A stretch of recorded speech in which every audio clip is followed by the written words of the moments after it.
Terima kasih. Sekarang kita akan masuk untuk membahas tata cara penyusunan manual keterampilan klinik.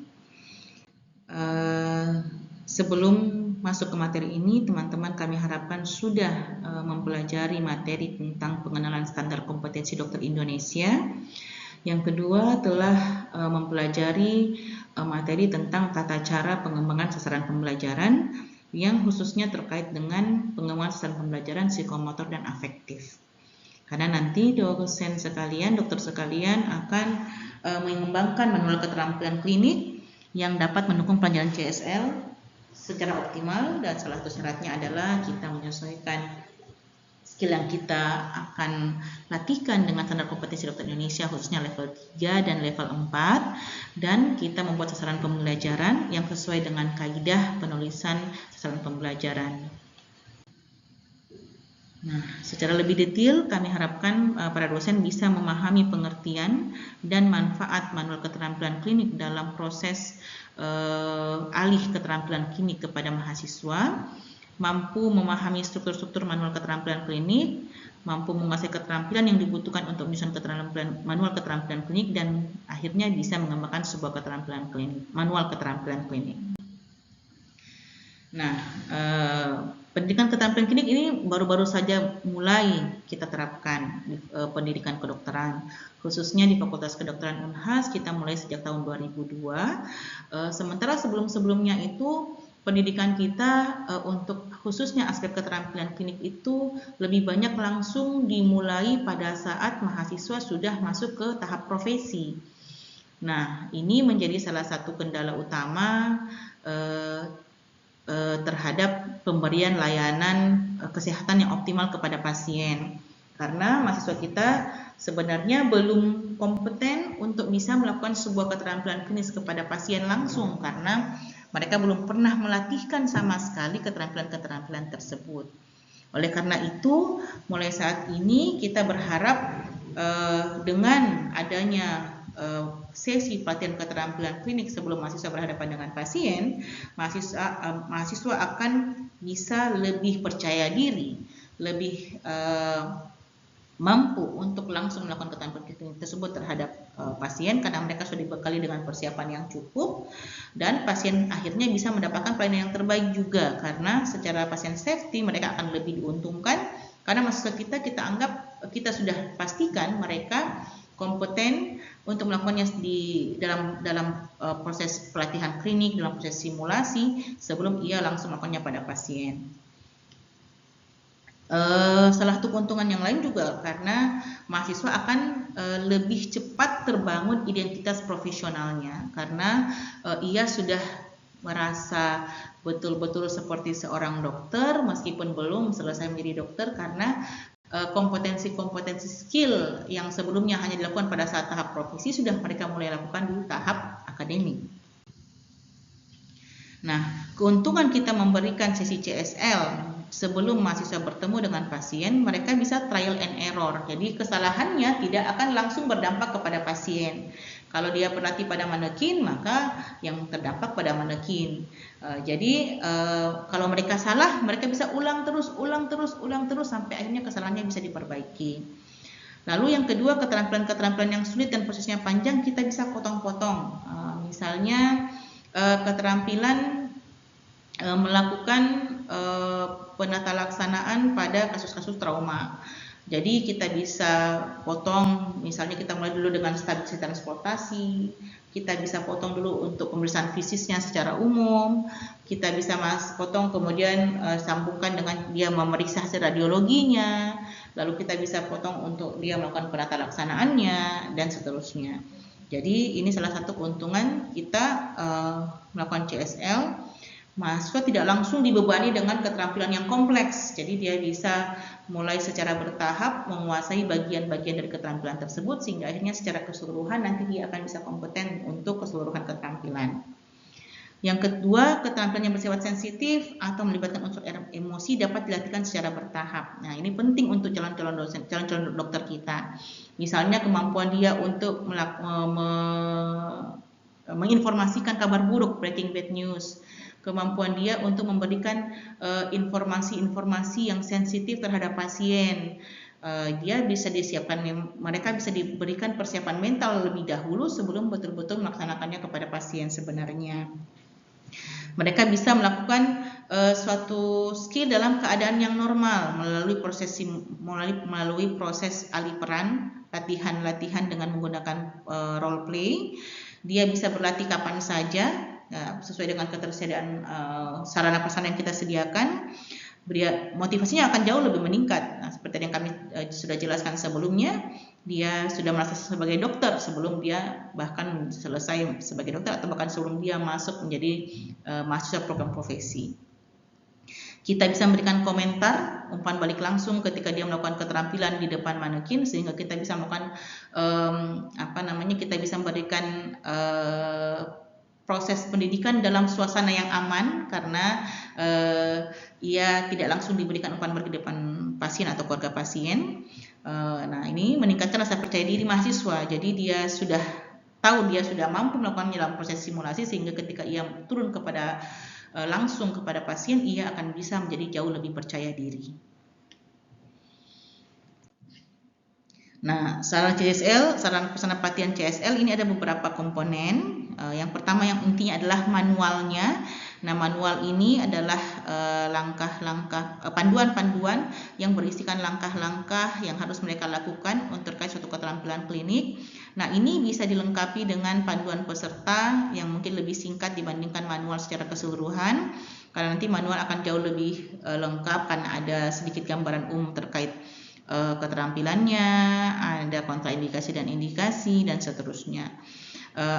Bisa dilengkapi dengan catatan instruktur, di mana instruktur bisa memberikan komentar terkait penampilan peserta yang mendemonstrasikan keterampilan tersebut pada saat sesi CSL. Dilengkapi dengan model-model manekin yang mereka akan gunakan untuk berpraktek. Dan yang paling penting sebenarnya, sebuah manual sebaiknya sangat disarankan dilengkapi dengan audiovisual.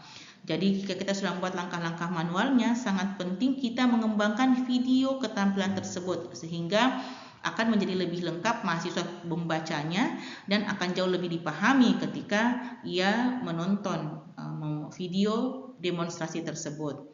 Dan dengan adanya media audiovisual ini, nanti di sesi CSL tidak perlu lagi kita melakukan demonstrasi secara detail, karena diharapkan mahasiswa sudah menonton demonstrasi tersebut sebelum mereka masuk ke tahap pertemuan di sesi CSL.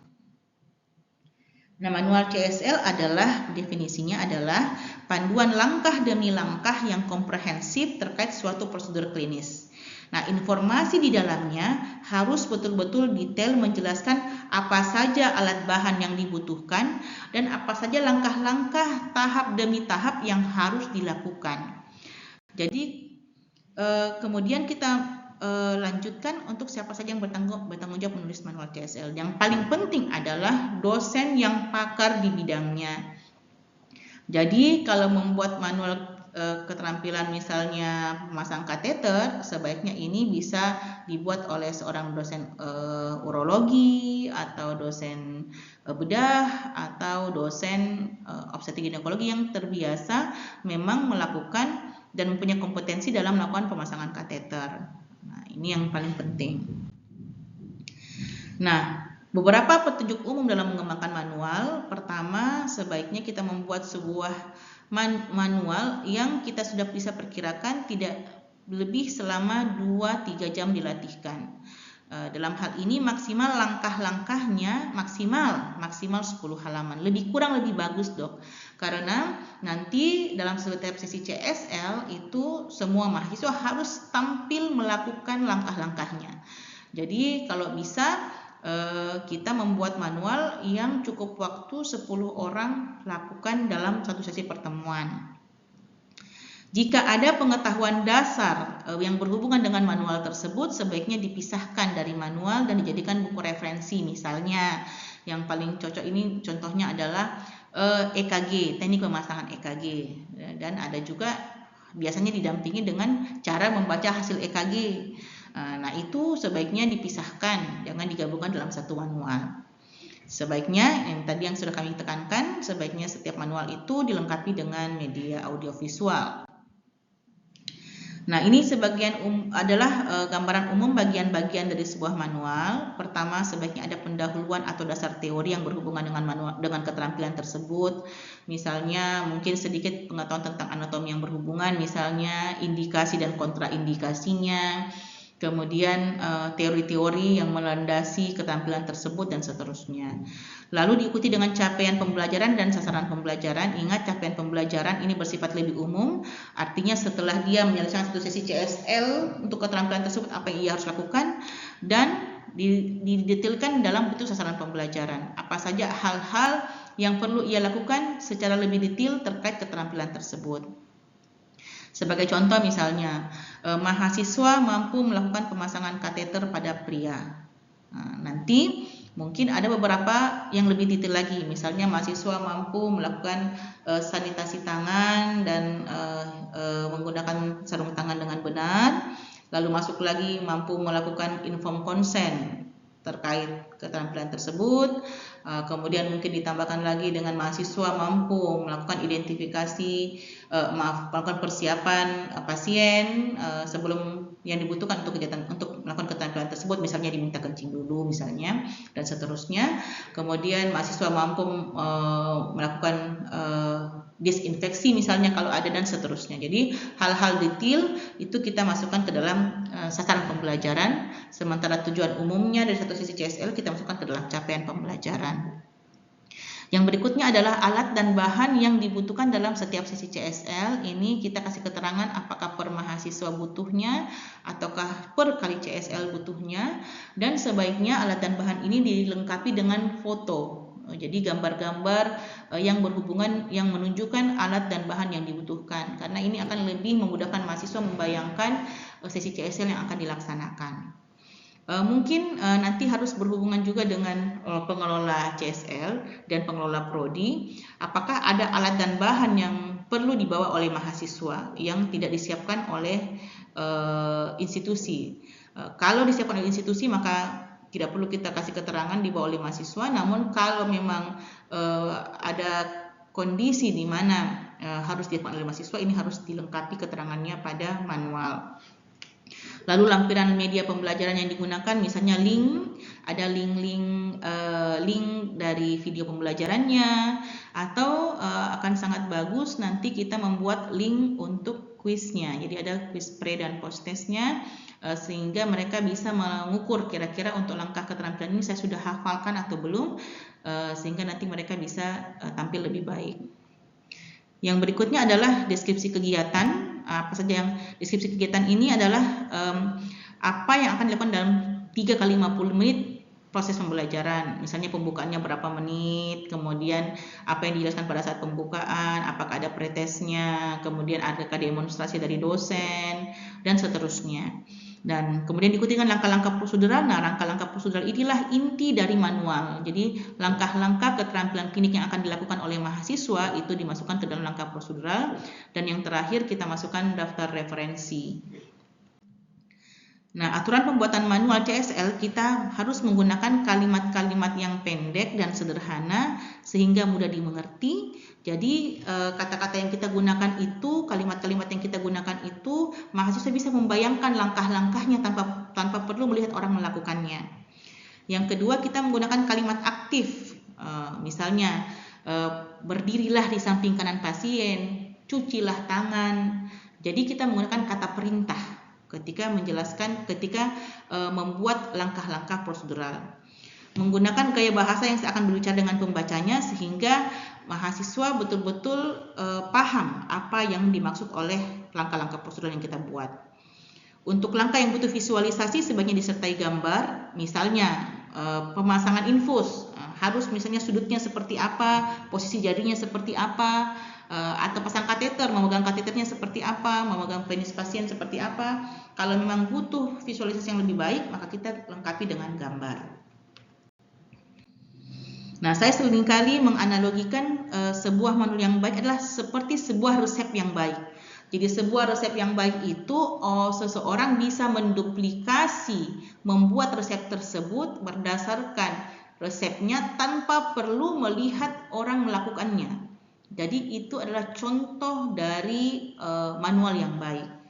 Jadi semakin detail dan semakin jelas, disertai dengan gambar-gambar penjelasan, alat bahannya juga jelas, itu maka akan sangat baik untuk digunakan sebagai manual.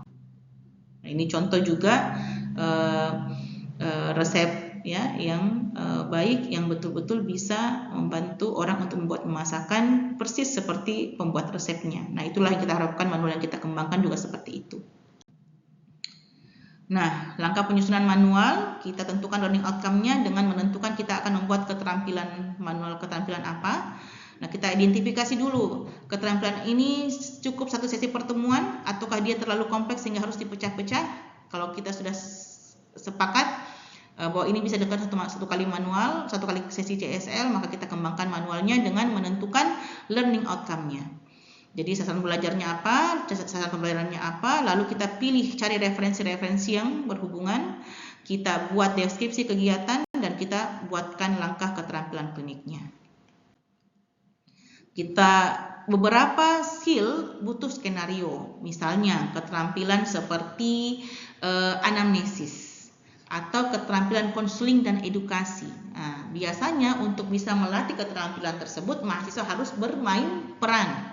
Nah, untuk bermain peran itu, maka kita harus menyiapkan beberapa skenario sesuai dengan keluhan untuk beberapa diagnosis penyakit, sehingga nanti mereka bisa memperagakan sesi keterampilan tersebut. Ini tadi kita bisa tambahkan gambar dan foto dan media audiovisual lainnya. Bahkan untuk misalnya kita mau membuat mahasiswa melihat, menganalisis kemampuan seseorang melakukan konseling dan edukasi sebelum dia berpraktek, kita bisa carikan film-film yang menggambarkan sebuah proses dokter memberikan konseling dan edukasi terhadap pasien, lalu mereka lihatkan, mereka komentari dan mereka praktekkan. Ini adalah contoh bagaimana sebuah sasaran pembelajaran diberikan untuk beberapa media pembelajaran. Jadi yang pertama ini adalah capaian pembelajaran atau sasaran belajar untuk manual. Setelah mempelajari materi CSL ini, mahasiswa diharapkan mampu menyebutkan langkah-langkah prosedural klinik keterampilan injeksi subcutaneous sesuai panduan. Jadi mereka diharapkan bisa menyebutkan ulang langkah-langkahnya. Nah, ketika kita membuat video CSL, kita membuat sasaran pembelajaran seperti ini yang sesuai. Setelah mempelajari video CSL ini, mahasiswa diharapkan mampu mendemonstrasikan ulang langkah-langkah prosedural klinik keterampilan injeksi subcutaneous sesuai dengan panduan. Nah, pada sesi CSL ini yang kita buatkan. Setelah sesi CSL ini, mahasiswa diharapkan mampu mendemonstrasikan langkah-langkah prosedural klinik secara terampil dan percaya diri keterampilan injeksi subcutaneous sesuai dengan panduan. Ini kita lihat ini sudah sesuai dengan level 3, level 2 dari level D untuk CSL. Jadi ini contoh penggunaan sasaran pembelajaran untuk beberapa aktivitas pembelajaran yang berbeda. Yang pertama untuk manual CSL, yang kedua untuk video CSL, dan yang ketiga untuk sesi CSL. Nah, sebagai informasi tambahan terkait dengan keterampilan klinik, ini adalah piramida Miller. Piramida Miller ini adalah suatu informasi mengenai bagaimana tahapan-tahapan seorang mahasiswa yang harus dia lalui sehingga akhirnya dia masuk ke level DAS, mampu melakukannya secara mandiri. Nah, pertama dia harus masuk dulu ke level NOS. NOS ini ia tahu mengenai informasi mengenai apa nama keterampilan tersebut, pada kondisi apa keterampilan tersebut dilakukan, apa indikasi dan kontraindikasinya, apa tujuan pemeriksaannya, apa alat bahan yang dibutuhkan. Ini masuk ke level NOS. Setelah ia mengetahui hal tersebut, ia akan harus masuk ke level knows how. Level knows how ini mereka mahasiswa itu mampu mengetahui langkah-langkah prosedur kliniknya secara berturutan dan mampu menghafalkannya, menyebutkannya satu persatu. Jadi ia tahu bagaimana sebuah keterampilan ini dilaksanakan. Nah, ini bisa dia peroleh setelah dia mempelajari manualnya, menghafalkan langkah-langkahnya, melihat video demonstrasinya. Nah, setelah mereka masuk ke level knows how, baru mereka bisa masuk ke level shows. Shows ini dia bisa mendemonstrasikan cara melaksanakan keterampilan tersebut setelah ia menghafalkan langkah-langkahnya dan melihat demonstrasi pelaksanaannya. Setelah ia melakukan berkali-kali level shows, baru ia bisa masuk ke level does. Dia tidak perlu lagi menghafalkan langkahnya karena ia sudah bisa melakukannya secara mahir, berurutan, lengkap, dan tidak perlu lagi menghafal langkahnya satu demi satu. Nah, ini adalah level penguasaan keterampilan klinis. Nah, kita berharap sebelum mahasiswa masuk ke sesi CSL, ia sudah selesai di level knows how. Nah, setelah selesai dengan level knows how, dia masuk ke sesi CSL, dia demonstrasi cara melaksanakannya di depan dosen, dosen memberikan umpan balik, dia berlatih ulang, akhirnya ia bisa masuk ke level shows. Nanti ia berlatih berulang-ulang, akhirnya ia bisa masuk ke level does. Dan biasanya level does ini akan bisa dicapai ketika ia selesai melakukan rotasi klinik di tahap profesi. Jadi kita harapkan mahasiswa kita di level S1 itu sudah bisa sampai ke level shows. Jadi nanti dokter mohon bantuannya. Ketika membuat manual, sebaiknya dilengkapi dengan pertanyaan untuk level knows.